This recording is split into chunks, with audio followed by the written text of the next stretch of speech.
성경에 소개된 다윗의 삶을 공부해 보면 정말 다윗은 어떻게 표현해야 될까요? 험준한 삶을 산 사람이다, 이렇게 말할 수가 있겠습니다. 늘 전쟁터에서 많은 시간을 보냈고요. 그리고 정말 대적들이 그를 죽이려고 쫓아와서 늘 쫓기는 그런 삶을 살았습니다. 어느 정도로 그렇게 살았나? 하루는 다윗이 하나님의 법궤가 장막 성전에 그냥 방치된 것을 보고 내가 이 법궤를 모시기 위해서 성전을 지어야 되겠다, 선한 생각을 합니다. 그래서 그 생각을 나단 선지자에게 얘기했는데, 나단 선지자가 하나님께 나가서 그 좋은 생각을 말했는데, 하나님께서 그 마음은 받으셨고 그 청은 거절하셨어요. 나중에 그 이유를 하나님께서 밝히시는데, 하나님 뭐라 그러셨냐면, 다윗, 너는 전쟁터에서 너무 많이 피를 흘렸어. 내 손엔 피가 너무 많아. 그러니까 내가 성전 짓지 말고 내 아들 솔로몬을 통해서 내가 성전을 받도록 하겠다. 그렇게 말씀하셨을 정도로 다윗은 정말 험한 그런 세월을 보냈어요. 성경에 보면 어렸을 때는 부모의 사랑을 많이 받지 못하고 인정받지 못한 삶을 살았고, 또 사무엘 선지자가 찾아와서 기름 부어서 사울 이스라엘 초대 왕을 대신해서 차기 왕으로 선정된 이후부터는 오히려 칼이 그를 뒤돌아 댕겼어요. 그래서 늘 전쟁터에서 대적들과 싸움하면서 일생을 보내게 됩니다. 그런데 참 이 신앙의 선배되는 다윗이 참 위대한 거는요, 그런 험준한 세월 속에서도 한 번도 하나님을 버린 적이 없어요. 하나님을 신뢰하지 않고 산 적이 없어요. 믿음으로 살았어요. 그래서 신앙적으로 보면 승리의 삶을 사는 귀한 사람이 됩니다. 다윗은 어떻게 그렇게 다른 어떤 사람보다도 험한 세월을 보냈는데 그렇게 믿음으로 승리하며 삶을 살 수 있을까? 오늘 시편 27편이 우리에게 일러주시는 귀한 교훈이 있습니다. 시편 27편 두 부분으로 나눌 수가 있는데요, 첫 번째 문단이 1절에서 7절에, 여기 보면 역경 속에서도 하나님께서 자기를 도와서 승리하게 하실 것이라는 그 확신의 선포입니다. 한번 읽어드릴게요. 여호와는 나의 빛이요 나의 구원이시니 내가 누구를 두려워하리요. 여호와는 내 생명의 능력이시니 내가 누구를 무서워하리요. 악인들이 내 살을 먹으려고 내게로 왔으나 나의 대적들, 나의 원수들인 그들은 실족하여 넘어졌도다.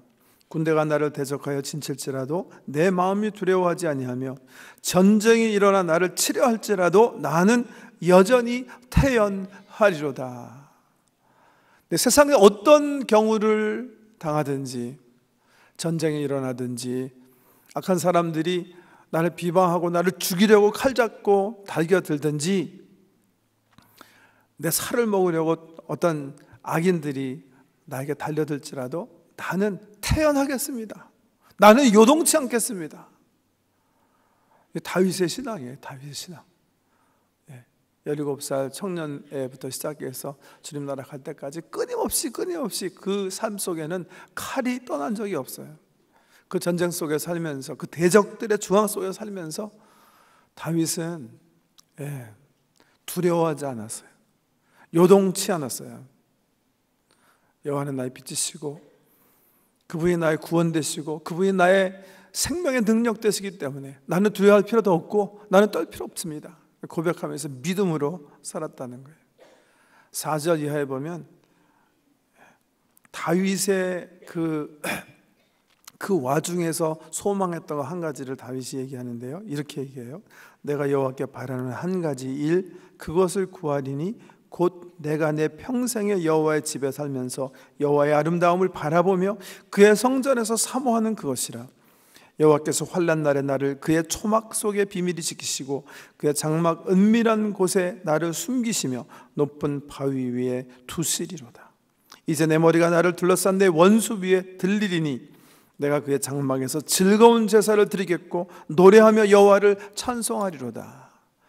시편 27편은 다윗이 어떤 학자들 말에 의하면 아들 압살롬이 반역해서 압살롬 중심으로 자기를 섬기던 충신들이 다 배반해서 떠나고 자기를 치려는 그 와중에 쓴 시다, 그렇게 생각하는 학자들이 있고, 어떤 학자들은 다윗이 워낙 평생 전쟁에서 대적들과 싸웠기 때문에 삶의 마지막 즈음에서 자기 삶 속에 있었던 모든 대적들을 생각하면서 이 시를 썼다, 그렇게 얘기하는데요. 그 와중, 그 어려운 환경 속에 살면서 다윗이 소망했던 거는 하나다, 내가 소망했던 건 하나다, 그렇게 다윗이 표현하고 있어요. 그게 뭐예요? 내가 여호와의 전에서 하나님을 바라보고 하나님을 즐거워하고 즐거운 제사, 기쁨의 제사를 하나님께 올려드리는 것입니다, 그렇게 고백하고 있습니다. 이것이 다윗의 신앙이에요. 다윗의 멋진 신앙. 자기 신앙에 대한 선포라면 이제 7절 이하에 보면 그 신앙을 가능하게 했던 다윗의 신앙 생활이 고백되어지고 있어요. 본문인데 톤이 확 바뀌죠. 7절 이하에 보면 여호와여, 내가 소리내어 부르짖을 때 들으시고 또한 나를 긍휼히 여기사 응답하소서. 너희는 내 얼굴을 찾으라 하실 때에 내가 마음으로 주께 말하되 여호와여, 내가 주의 얼굴을 찾으리이다 하였나이다. 주의 얼굴을 내게서 숨기지 마시고 주의 종을 노하여 버리지 마소서. 주는 나의 도움이 되셨나이다.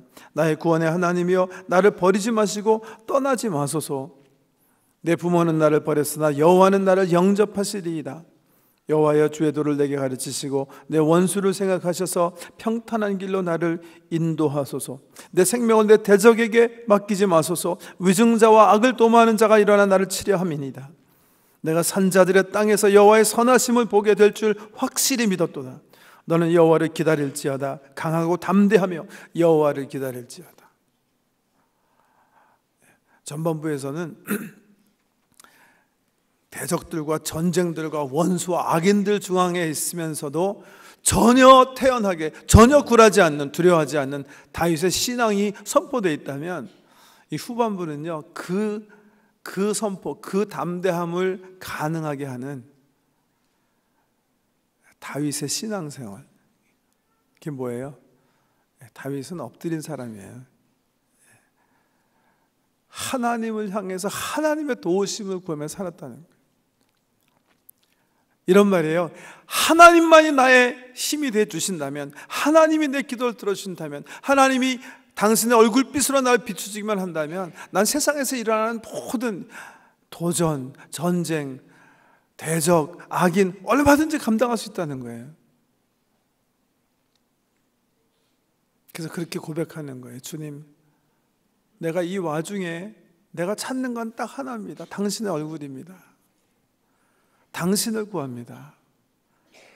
당신이 나와 함께 하고 있으면 다시 한번 알게 하십시오. 다시 한번 느끼게 하십시오 하는 간절한 마음으로 하나님께 기도드리는 거예요. 왜? 세상은 어떻게 변하든지 어떤 일을 나에게 가져다 주든지 나는 상관하지 않겠다는 거예요. 2013년 우리가 두 번째 주일을 보내고 있습니다. 저는 여러분을 섬기는 종으로 정말 우리 본 하나님께 속한 600여 가정이 올 한 해 좋은 일만 생겼으면 좋겠어요.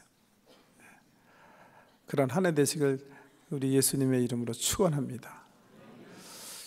근데 우리의 삶이라는 거는 그런데 참 안타까운 게 그렇게 좋은 일만 내가 원하는 대로 생기는 건 아닌 것 같아요. 우리 지난 한 해 우리 신앙의 공동체, 우리 가정들 속에서 일어난 일들만 생각해 보더라도 그래요.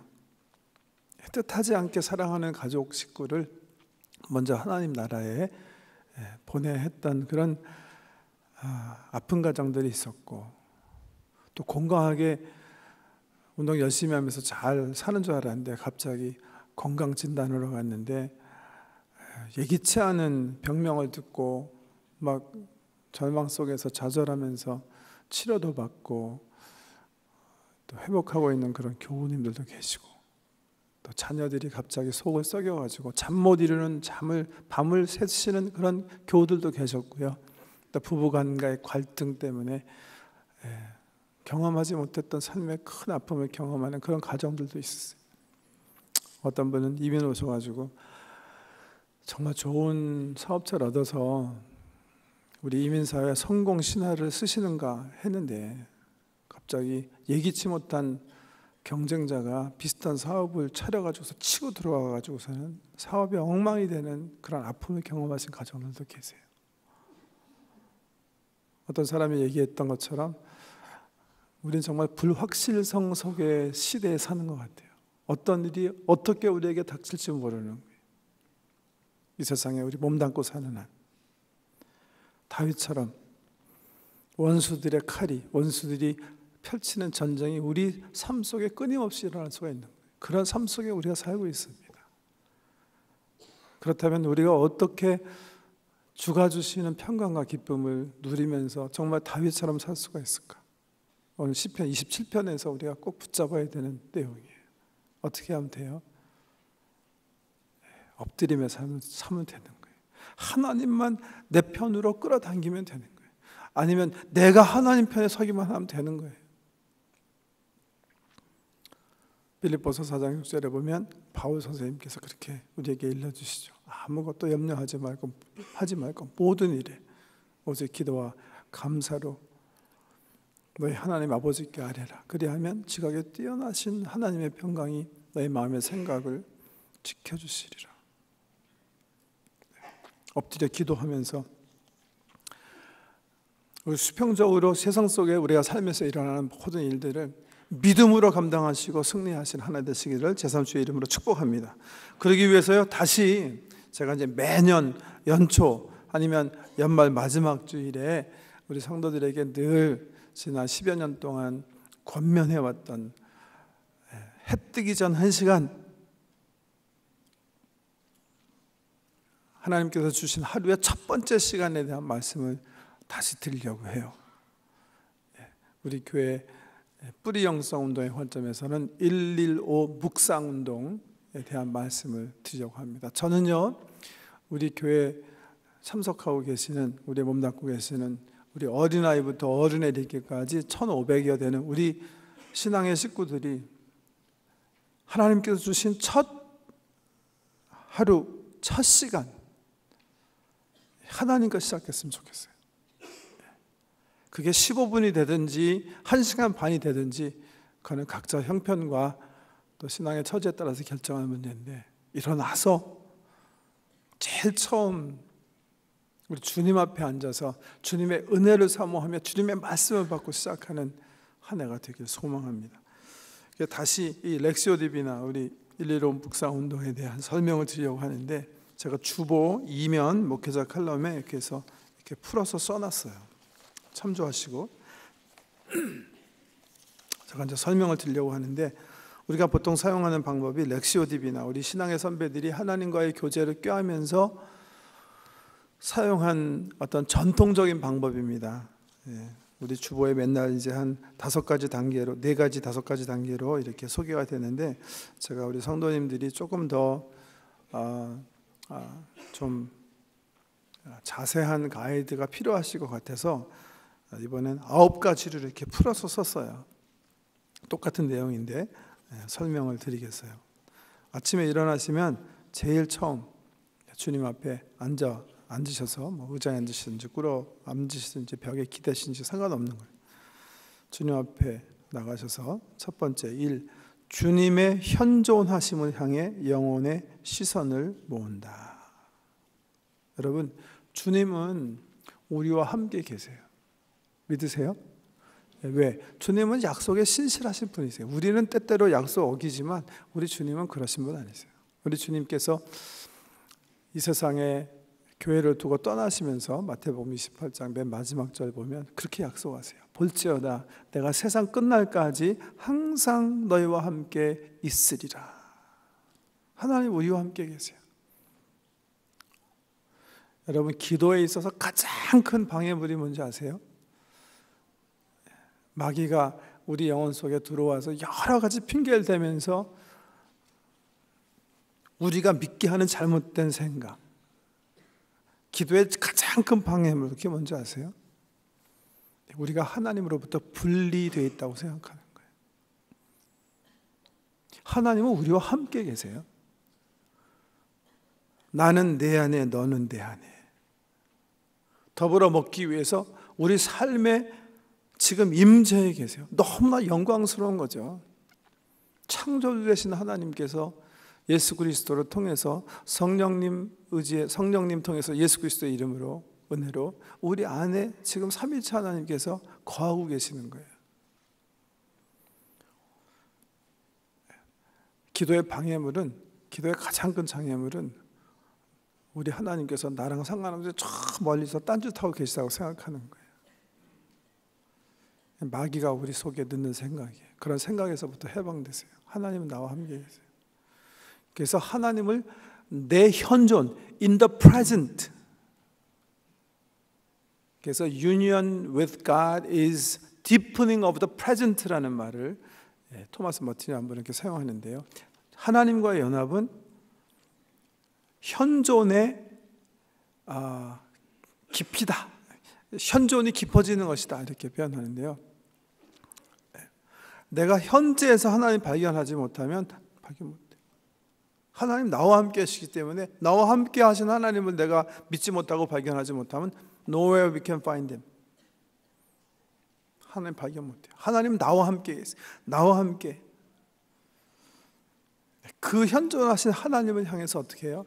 내가 내 영혼의 시선을 모으는 거예요. 그게 기도의 시작이에요. 하나님 항상 나와 함께 계세요.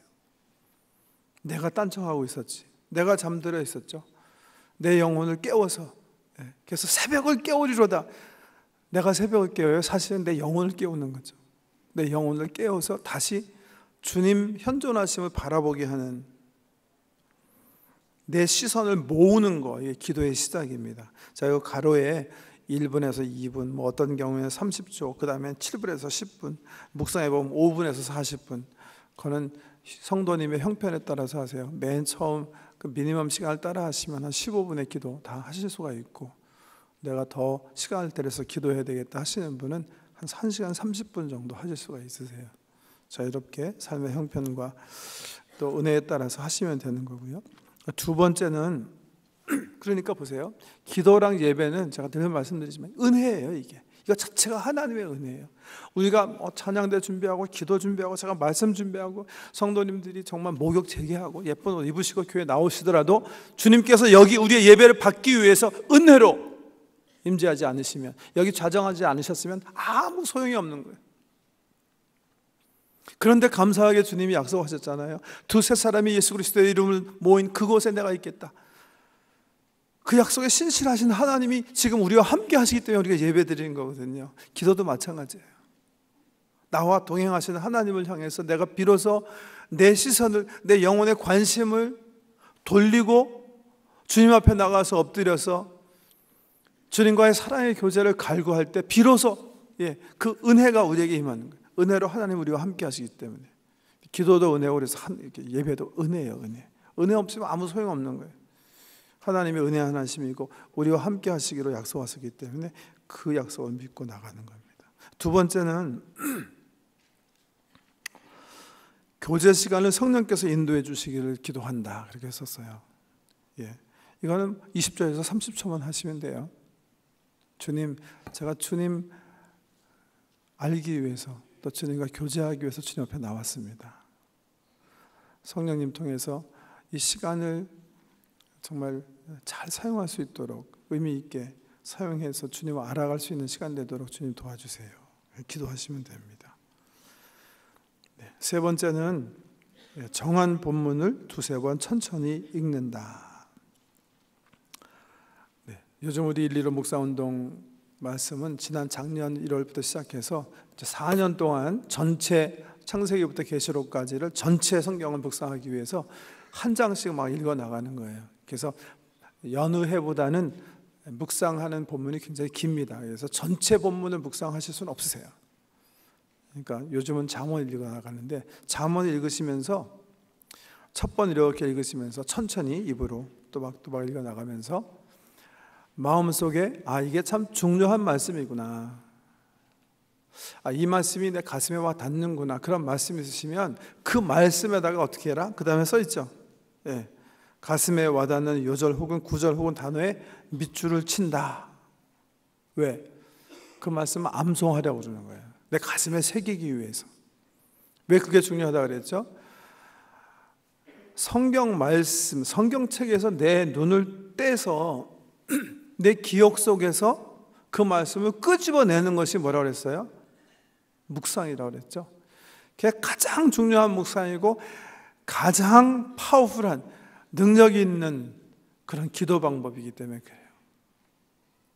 일단 성경책을 읽고 읽은 후 눈을 감은 다음에 내 영혼에 잠재되어 있는, 이제 들어와 있는 하나님의 말씀이 있어야 돼요. 물론 전체 막 32절 되는 모든 말씀을 다 암송해서 내 영혼 속에 가지고 있으면 좋겠지만 그럴 수는 없잖아요, 그죠?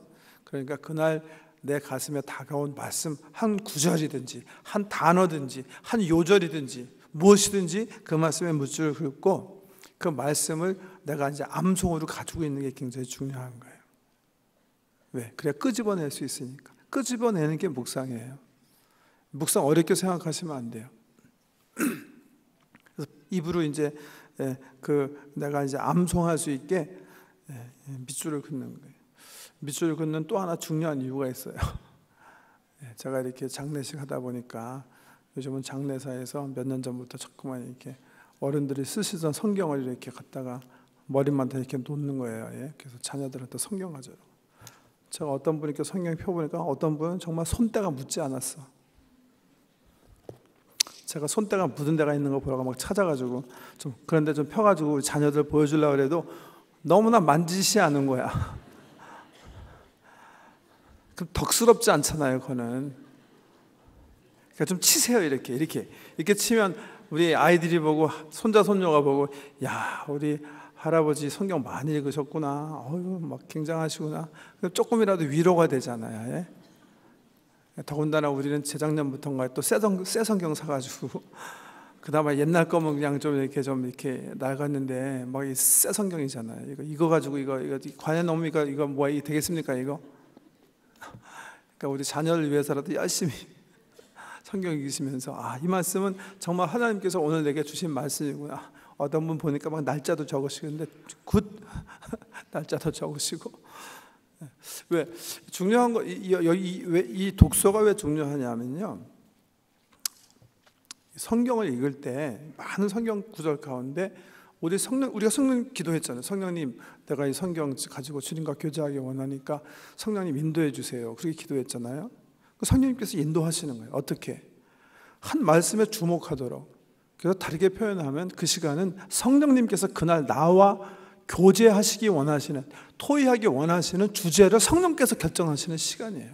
그게 한 단어든 한 귀절이든 한 사건이건 한 장면이든 한 요절이건 상관없이 내가 첫 번째, 두 번째 독서하면서 성령께서 결정하시는 주제를 받을 수 있어야 되는 거예요. 그래서 독서가 참 중요한 거예요. 독서가 된 말씀은 어떡하자? 밑줄을 긋고 되뇌어보자, 암송해보자. 왜? 묵상이라는 것은 끄집어내는 거다 그랬어요. 구약 성경에 우리 구약 성도들도 그랬고 초대교회 성도님들이 묵상이다 그러면 그건 두말할 것도 없이 암송이었어요. 암송. 옛날에 우리처럼 이렇게 성경이 없었거든요. 두루마기에 회당에 모여서 또 지하 동굴에 모여서 우리가 예배를 드리면 두루마기를 피고 독서, 읽는 사람이 낭독자가 읽었어요. 그럼 성도들은 잘 귀를 기울여 들었어요. 성경이 없기 때문에. 그리고 들려진 말씀 가운데 자기 영혼에 와 닿는 단어, 기억내는 단어를 자기 입으로 읊조리기 시작했어요. 우리 신앙의 선배들의 고백 보면 뭐라고 얘기했는지 아세요? 언제까지 이 말씀을 읊조렸는지 아세요? 이 말씀이 육신이 되기까지, 이 말씀이 내 삶이 되기까지 계속 읊조렸다 그랬어요. 왜? 말씀 속에 능력이 있다고 그랬으니까 이 말씀이 내 삶이 되기까지. 오늘 뭐 예를 들면 시편 27편 1편 보면 뭐죠? 여호와는 나의 빛이시요 여호와는 나의 빛이시요 나의 구원이시니 내가 누구를 두려워하리요? 여호와는 내 구원의 능력이시니 내 영혼의 생명의 능력이시니 내가 누구를 무서워하리요? 이 말씀은 내가 사겠어요. 아침에 이 말씀이 내 가슴에 닿았기 때문에 내가 암송했어요. 그럼 구약의 성도들은 밭에 나가서 일하시면서도 이 말씀 계속 암송했어요. 여호와는 나의 빛이요 나의 구원이시니 내가 누구를 무서워하리요. 여호와는 내 생명의 능력이시니 내가 누구를 두려워하리요. 점심 먹기 전에 식사 기도하면서 또 말씀 암송했어요. 그래서 이 말씀이 육신이 되신 이 태초에 말씀이 계신다. 이 말씀이 하나님이라고 그랬는데 이 말씀이 내 삶이 되도록 육화되도록 인카네이트 되도록 성육신 되도록 그렇게 말씀을 암송했다 그랬어요. 제가 생각하기에는 묵상 가운데 가장 탁월한 묵상이에요. 말씀이 내 삶이 될 때까지 말씀을 품는 거예요.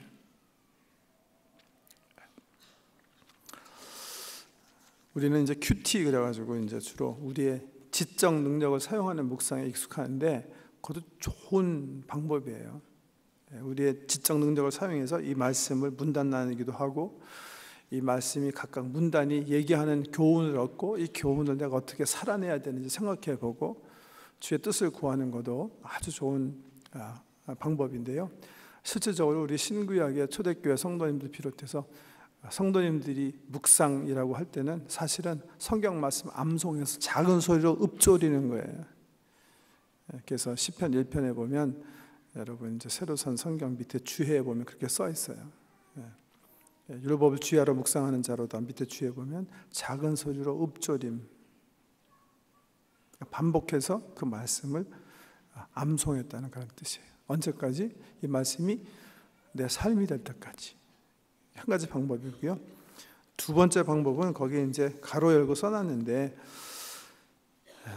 읽고 있는 본문이 사건일 경우, 역사적인 사건, 예수님께서 배를 타고 가시는데 풍랑이 일어났다든지 또 병을 고치셨다든지 또 십자가의 고난을 받고 계시다든지 어떤 역사적인 사건을 본문이 얘기하고 있으면 한번 우리 영혼의 상상력 기능을 사용해서 그 사건을 한번 그려보는 거예요. 내 마음속에 2000년 전 어떤 사건이 정말 일어났고 그 사건에 참여한 사람들이 어떤 경험을 했는지 그 사건을 한번 경험하기 위해서 내가 한번 이렇게 내 상상력 기능을 사용해서 그 사건을 마음속에 품어보고 또 할 수가 있으면 그 사건 속에 들어가서 거기서 들려지는 소리 또 일어나는 광경 이런 것들을 보고 경험하는 묵상이에요. 이것도 우리 신앙의 선배들이 많이 성경을 묵상하면서 자연스럽게 경험했기 때문에 가르치고 있는 그런 묵상인데 이 부분은 이렇게 제가 오늘 자세히 설명드릴 시간이 없으니까 그냥 넘어가는데요. 그렇게 하기 전에 그래도 이게 뭘 말하는 건가 묻는 분들이 계셔가지고 우리 성도들이 쓴 그 묵상 일지 가운데 두 편을 제가 소개하려고 해요. 첫 번째 거 한번 좀 띄워줘 보세요. 어떤 분이 누가복음 1장 26절에서 38절 여기 보시면 천사가 마리아에게 나타나서 성령으로 잉태할 거라고 통보하는 그런 말씀인데 이분이 이 말씀을 다 묵상한 다음에 적으신 영적 일기예요. 한번 읽어드릴게요. 본문을 읽는 중 38절에 주의 여정위원이 말씀대로 이루어지이다 라는 마리아의 고백이 가슴에 다가왔다. 이 말씀을 여러 번 암송했는데 나도 마리아처럼 주님의 말씀대로 살고 싶어졌다. 점심시간에 식기도를 하며 이 말씀을 다시 기억에서 끄집어내어 기도하였다. 오후에 나의 프로젝트를 돕는 부하 직원이 일을 잘못하는 것을 보며 기분이 나빴는데 그 직원을 친절하게 돕는 것이 주님의 뜻이라는 생각이 들었다. 보통 때 같으면 꾸중을 했을 터인데 주의 종이 오니 말씀대로 이루어지이다 라고 고백하며 친절하게 도와주었다. 마음에 기쁨이 있었다. 이 말씀이 점점 내 생활에 들어와 내가 해야 할 일을 선택하는 데 많은 영향을 미치고 있었다.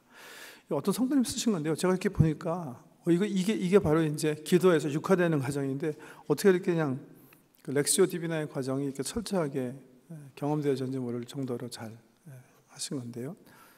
하시죠. 이제 성경 말씀 누가복음 1장 26절에서 38절까지 읽으시는 가운데 맨 마지막 절 주의 여정이 오니 말씀대로 이루어지이다 하는 말씀이 가슴에 그냥 다가온 거예요. 그래서 그 말씀을 그냥 암송한 거예요. 근데 암송하는 중에 성령님께서 이 저널을 보면 놀라운 일을 하세요. 그게 뭔지 아세요? 렉시오 디비나의 세 번째 단계, 오라시오. 가슴에 소망을 두신 거예요. 가슴에서 올라오는 기도가 생긴 거예요. 그게 뭐예요? 주님, 나도 마리아처럼 말씀대로 순종하며 살기 원해요 라는 기도예요. 정말 중요한 기도예요. 말씀 묵상해야 우리 영혼 속에 성령님께서 일으켜 주시는 가슴에서 올라오는 기도가 이 속에 포함되어 있는 거예요. 그래서 이 자매가 말씀을 암송하는 가운데 메디테이션 후에 오라시오, 가슴으로부터 기도가 하나님께 올라. 하나님, 나도 정말 저렇게 살았으면 얼마나 좋을까요? 그리고 잊어버리고 일상에 돌아가서 직장에서 일을 했어요. 점심시간이 됐어요. 근데 기도하면서 그 말씀을 다시 기억했어요. 다시 암송했어요. 주의 여정이 오니 말씀대로 내 삶 속에 이루어지길 소망합니다. 주님, 나도 그렇게 살기 원합니다. 식사 기도하기 전에 그 기도 가지고 한 번 더 기도했고, 오후에 사건이 하나 터졌죠. 자기 부하 직원이, 자기 프로젝트 돕는 직원이 일 망친 거예요. 그래갖고 평소대로 막 신경질이 나가지고서 한번 뒤집어 엎으려고 그러는데 갑자기 이거는 주의 뜻이 아니다. 주의 뜻은 실수한 저 사람에게 다가가서 친절하게 돕는 것이다. 그런 마음의 생각이 든 거예요. 그래서 다시 앞침에 읊조렸던 말씀, 주의 여정이 오니 말씀대로 이루어지기 소망합니다. 그렇게 순종하고 정말 친절하게 자기 부하 직원을 도운 거예요. 그리고 주께서 주시는 기쁨이 영혼 속에 있었다. 참 귀한 그런 고백인데요. 이런 묵상을 이제 렉시오 디비나의 이제 그 리프렉티브 메디테이션, 그러니까 취소. 그냥 렉시오 디비나 우리 신앙의 선배들이 그냥 늘상 하시는 묵상이 이런 묵상이었어요. 말씀을 육화시키는 거예요. 말씀의 능력으로 내 삶이 그냥 이끌림을 받는 그런 묵상이에요. 제 생각에 묵상 가운데 가장 기본적이면서도 가장 중요한 파워입니다. 묵상의 파워입니다. 두 번째는 상상력을 사용한 묵상인데요. 또 예제를 묵상 그 영적 일기 그 예를 제가 한번 읽어드릴게요.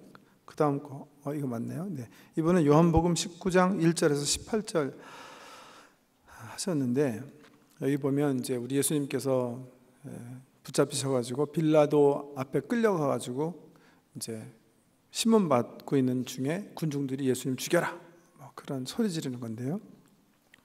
읽어드릴게요. 말씀에서 눈을 떼고 사건을 상상해 보았다. 예수님이 빌라도와 그를 죽이라는 사람들 앞에 서 있는 모습이 보였다.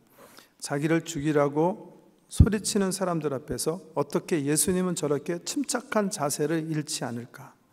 주님의 침착함을 느끼고 있었는데 예수님이 입을 벌려 군중을 향해 말씀하시는 소리가 들렸다. 그래, 너희가 원하는 대로 하려무나 나의 죽음이 곧 너희의 구원이 될 것이니까.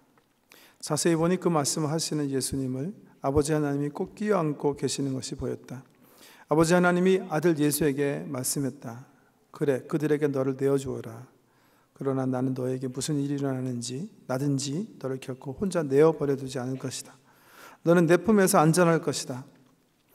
긴 기도 시간이 흘렀다. 그리고 나는 하나님이 예수님과 함께 했던 것처럼 나와 함께 있음을 알았다. 그는 나를 안고 계셨다. 두려워 말라, 내 품에서 너는 안전할 것이다. 이분은 오래전에 스트로크가 와가지고 반시부스가 되신 분이세요. 이분은 이 요한복음 이제 예수님 순환 패세지를 이제 사순절 동안에 쭉 연이어서 이제 묵상을 하시는 중에 이게 첫 번째 부분입니다. 첫 번째 부분 쓰신 건데, 이분은 좀 전에 분과 묵상의 방법이 좀 다르죠. 이분은 상상력을 가지고 그 사건 속에 들어가셔서 성령이 자유롭게 이분의 상상력을 사용하셔서 보여주시는 것을 그냥 보고 또 들려온 것을 그냥 들은 거예요. 성경에 없는 내용이죠. 그러니까 이게 위험하지 않나 걱정하지 마세요. 우리 신앙의 선배들이 이런 방법을 통해서 주님과 깊이 있는 교제를 나누기도 하고 또 귀한 은총들을 경험했는데, 이분의 경우는 나중에 보면 보세요. 이분은 이제 예수님께서 이제 이분은 보니까 포커스가 뭐였냐면 그 막 군중들이 와서 막 예수님 죽여라 그러는데 예수님이 너무나 정말 태연하게 침착하게 계시는 거예요. 그게 이 분한테는 너무나 이게 막 다가온 거예요. 어떻게 저렇게 침착하실 수가 있을까? 그래서 그 예수님의 침착하신 표정, 그 자세를 집중하고 보고 있는데 갑자기 우리 주님이 입을 벌리시고 말씀하시는 거예요. 그래, 너희 마음대로 하려무나 나를 죽여라. 내 죽음이 너희의 구원의 선물이다 하는 말씀을 하시는 거예요. 그와 동시에 자기가 보니까 예수님께서 혼자 계신 게 아니라 우리 하나님께서 예수님을 그의 품에 안고 계시고 또 하나님이 말씀하신 너를 내어주어라. 그러나 무슨 일을 경험하든지 나는 결코 너를 떠나지 않고 내가 너를 안고 있을 것이다. 자매님이요, 나중에 주님의 품에 안기는 경험을 기도 속에서 하시고 주님의 그 순환과 고난, 그 아픔을 막 두려움 속에서 건망하는 가운데 지난 10년 동안 자기가 이제 스트로크 속에서 여러 사람들의 짐되면서 마음속에 그냥 이렇게 막 쌓여있던 섭섭한 버려짐 뭐 이런 여러 가지 아픈 상처들이 있었는데 그 상처를 주님께서 이렇게 안아줘서 치유하시는 귀한 경험을 하십니다. 긴 간증이라 제가 쓰진 않았는데요. 이런 게 이제 이미지네이션을 사용한 주님과의 교제입니다. 자유롭게 성령의 인도하심에 따라 들어가면 되겠고요. 이런 기도에 대해서 더 많이 배우기 원하시는 분은 저희 주빌리 영성연구소에서 매년 1년에 2번씩 기도 훈련도 하고 연습도 하고 하니까 참여하시면 더 깊이 있게 배우실 수가 있겠습니다. 계속 설명해 드릴게요. 이게 묵상이고요. 묵상은 사실은 뭐 시간의 허용에 따라서 5분에서 40분씩 이렇게 하면 좋습니다. 6번째, 묵상을 토대로 하여 기도를 드린다. 아까 우리 예문을 통해서 본 것처럼 이때 기도는 사실 말씀 중심으로 하는 기도예요. 다른 어떤 기도보다도 우리 주님께서 주님의 뜻을 말씀하셨으니까 그 뜻에 기초해서 주님께 다시 말씀드리는 거예요. 아까 우리 첫 번째 자매 같은 경우 주님, 내가 저도 마리아처럼 살기 원합니다. 그 가슴의 소망을 주님께 말씀드리는 거예요. 주님 그런 기도 너무 기뻐하십니다. 7번째, 주님의 임재 안에서 안식한다. 주님이 이미 말씀을 통해서 나와 교제하셨잖아요. 그 주님이 나와 함께 하시잖아요. 그러니까 시편 113편에 보면 마치 젖된 아이가 어미 품에서 안식함 같이 내 영혼이 고요하기를, 젖된 아이가 마치 어미 품에서 안식함 같이 내가 주님 품에서 안식한 아이다. 주님 품 안에서 안식하는 거예요. 사실은요, 그 안식 속에서 하나님은 정말 우리에게 필요한 것을 공급해 주실 수가 있으세요. 우리가 자꾸만 기도의 주도권을 잡고 이거 하세요 저거 하세요 하는 그 시간보다 내가 주님을 향해서 내 영혼을 열고 내 마음 문을 활짝 열어놓고 주님 마음대로 하십시오. 내가 당신을 사모합니다. 당신의 얼굴을 구합니다. 하고 내 영혼을 활짝 열어놨을 때 그 침묵의 시간에 하나님은요 정말 우리가 필요한 사역을 아주 그냥 자유롭게 하실 수가 있어요. 믿으시고 그 기도 시간 마치면 벌떡 일어나지 마시고 나와 함께 하신 하나님 향해서 잠시라도 주목하시고 안식하는 시간을 가지시면 되겠고, 그리고 나서 일어나셔서 위에 기도 과정을 살피고 기억에 남는 것을 기록하시면 됩니다. 짧게 많이 기록하지 마시고 기도 속에서 경험하신 것을 기도하시고, 또 9번째, 결심하신 것이 있으면 실천에 옮기도록 한다. 그래서 9가지 단계인데 말씀드린 것처럼 가로 안에 recommended time을 적어놨는데 짧게 하시면 15분, 길게 하시면 1시간 반 정도 이렇게 아침에 해 뜨기 전 첫 시간을 주님께 함께 하실 수가 있겠습니다. 오늘 시편 27편 본문 말씀을 삼아서 말씀을 드렸는데요. 우리가 정말 구해야 되는 거 있어요. 이 시편 27편에 보면 그게 뭐예요? 주님, 우리는 자꾸만 이렇게 주님 호주머니에 관심이 많은 것 같아요. 주님 호주머니에서 뭔가 이렇게 던져주시면 이거 좀 받아야 되겠다 그러는데, 그러기 전에 다윗처럼 주의 얼굴을 구하세요. 주님을 구하세요. 주님을 구하셔야 돼요. 주님, 내가 당신 안에 거하기 원합니다. 주님을 알기 원합니다. 주님만 나와 함께 하시면 나는 어떤 일이 있더라도 나는 승리하며 살 수 있습니다. 주님의 얼굴을 구하시는 아침 되시길 바랍니다. 그래서 제가 여기 주보면 앞에, 컬럼 앞에 이제 12세기 신앙의 선배인 앤슬렘 성도의 말을 인용해 놨어요. Make a little time for God and rest a while in Him. Speak now to God and say with all your heart, I seek your face. Your face, Lord, I desire. 하나님과의 교제를 위해 시간을 만드세요. 그리고 그분 안에서 잠시 안식을 취하세요. 그리고 온 마음을 다해서 하나님께 고백하세요. 주님, 내가 주님의 얼굴을 구합니다. 내가 원하는 것은 오직 당신 얼굴뿐입니다. 주님의 얼굴이 나를 향하고 있으면 내가 이 세상에 어떤 일을 당하더라도 나는 태연하게 다윗처럼 주께서 공급해 주시는 평강 때문에 아무것도 두려워하지 않고 무서워하지 않고 멋지게 2013년 살 수 있습니다. 그런 귀한 한 해 되시길 주의 이름으로 축복합니다. 존귀하신 아버지 하나님, 우리 삶을 돌이켜보면 정말 기도할 수 있는 특권을 주셨지만 염려와 근심에 사로잡혀 많은 시간을 보냈음을 알게 됩니다. 2013년 새해에는 주님 바라보게 하시고 말씀 주신 것처럼 염려와 근심은 다 기도 속에서 내려놓게 하시고 주의 얼굴 구하며 주의 얼굴 빛에서 공급되어지는 지각에 뛰어나신 하나님의 평강과 기쁨으로 우리 영혼을 채우게 하시고 담대하게 믿음으로 승리하며 우리의 삶을 경영케 하여 주시옵소서. 예수님 이름으로 기도드립니다.